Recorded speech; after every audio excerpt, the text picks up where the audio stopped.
Humans tend to project our feelings on God. We like to think that God thinks like we think, feels like we feel, but God is not what we are. God is spirit. And in all of Jesus' time here, he became a master. That's why they called him Lord. It actually means master.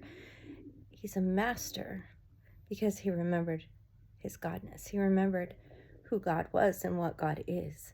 And in knowing that, he was able to express godness. We, on the other hand, have been very forgetful about our godness on most occasions.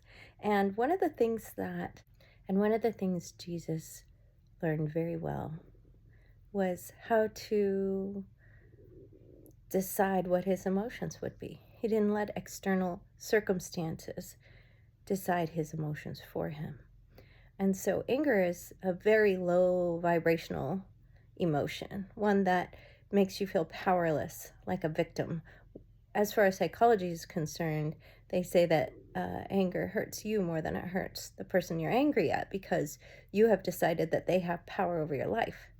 And so there are a couple times in scripture where it seems like Jesus is bursting out in anger. But if you look at the translation from the Aramaic, instead of the languages it was translated into from the Aramaic, which Jesus spoke, you'll see that Jesus wasn't expressing anger. He was expressing compassion and even understanding in those moments where we think he's just ranting and throwing a fit kind of about the way people are acting. He's actually crying out to them to find their footing in this world as the God beings that we are.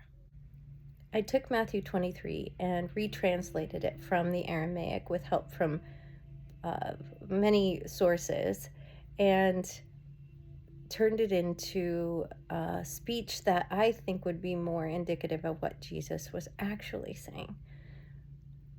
I think you'll like it.